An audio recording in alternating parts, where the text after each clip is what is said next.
The other thing I think to remember when you're looking at customers is that the more senior we get in an organization, we get a bit further away from the customer. That's just natural. We're getting more senior, more important. But therein lies a problem. You are getting more important. So if you're getting more important, you're making bigger decisions. So at the time in your career when you're making the biggest decisions for your company, you're possibly the furthest away you've been from the customer. That's potentially a problem. And in some organizations it is.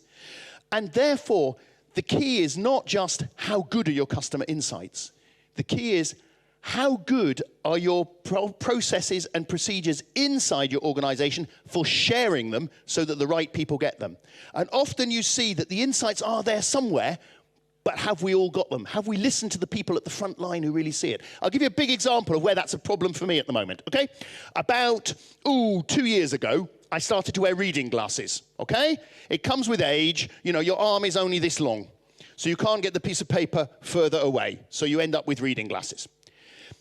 I stay in hotels a lot, okay? Put the two together. You're in a hotel, on a trip, you walk into the shower room or the bathroom. What do you not take with you? You don't take your reading glasses. But when you walk into that shower room, what are you faced with? These things, yeah? Look familiar? Everybody over 40 is nodding now like this, you know. Yeah, it's great. They've shrunk the bottle. It's very nice. But what else have they shrunk? The writing on the bottle. I've had these 3 bottles with me for 9 months now. I still do not know what is in any one of these bottles. I have no idea. And the thing about it is, if you talk to the cleaner in your hotel room, she goes, yeah, that's true. Lots of people say that. Oh, okay. So you go downstairs to reception and they say, have you had a nice stay? You say, fabulous hotel, thank you so much. One little thing, not a big issue, but one little thing. You know those bottles you get in the bathroom? They said, don't tell me. The writing's too small on them, isn't it? I go, yeah. She goes, yes, lots of people say that. So why isn't it fixed? And I spoke to Hilton about this recently, and they said, well, the problem is the cleaner doesn't buy these. The receptionist doesn't buy these. These are bought by a central purchasing unit in Romania somewhere. And because the message never gets through, it never changes. And to me, it's always been an example of why it's so important to have ways of sharing the insights. My brand managers at British Airways, every Friday morning, we sat down for 2 hours. They'd all been out during the week, and we sat down and we just talked, who has seen what this week? Not necessarily conclusions, but let's just share. What have we seen? What's going on out there? And it was real. And every so often, something breakthrough would come along.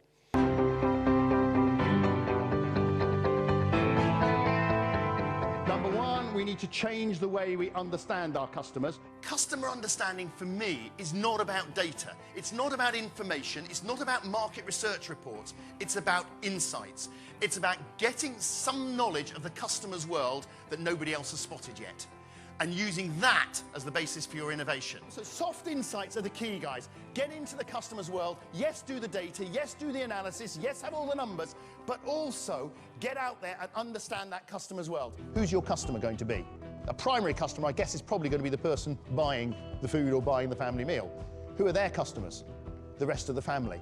So when we do customer insight on Team Canteen, we're going to need to know about both, aren't we? There's no point in just learning about the person who buys. You've also got to learn about everybody else who might have an influence on that decision. Get out and sell, sell, sell. You've got a great product, you've got a great menu coming along, you've got your volume sorted out. What you don't have is customers yet. That's your most important thing you could do for the next 48 hours. So at the time in your career when you're making the biggest decisions for your company, you're possibly the furthest away you've been from the customer. But the most important thing is, don't go in with an agenda. Go in with a blank sheet of paper. Because if you go in with a blank sheet of paper, you never know what you're going to see. If you go in with an agenda, you've already decided what you're going to see before you went out there to look. If your frame of reference is the way you see things today, or the way other people in your industry do things, that's fine, but you're only playing catch-up with other people. If you really want to innovate, you need to bring new stuff into your industry for the first time. And that requires the ability to look outside. Every big breakthrough I've seen came from the ability of people to look outside their current environment to new places. We need some help, because this is a disaster. Who knows about queuing? And I thought, well, Disney.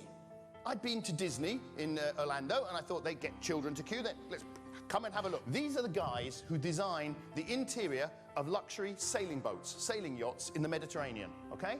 For them, this was not about aeroplanes and safety struts and wiring. This was luxury, but in a small space. Let's play. And you can go anywhere. I mean, I use all of these people, are all people I've worked with, either workshops or I've got them involved in projects I've been working on, because I just believe there's pockets of skill everywhere. The lifeboat people in the UK are fantastic. If you ever want to speed up your processes, go and spend a day with these people. They are just brilliant, because it's not about processes, it's about their whole culture. We've got to launch that lifeboat quickly to save somebody's life. So it's not just processes, it's how they talk to each other, what they say, what they don't say. Everything's built around speed. Get a real statement of the customer benefit and the 2 or 3 things you need to be good at to deliver that customer benefit. Keep it as short and simple as possible, 9, 10 words, and make sure that every single member of your organisation knows it and can recite it back to you and can understand how their job can play a part in it. Whatever function they're in, everybody has a role to play in it. And if they don't, you haven't put the customer at the centre of your business. There are 9 words in blue there. Those 9 words became the key to British Airways totally dominating business class travel through the 1990s. Why? Number 1, because there are only 9 words. There's not a great long strategy, there's not pages of theory, there's 9 words that says, that's what we've got to do for our customers. Instead of saying, here's today's product, how do we make it better? You're now saying, arrive ready for business. How else could you do that? It stimulates totally different thinking, and that thinking is grounded in the customer.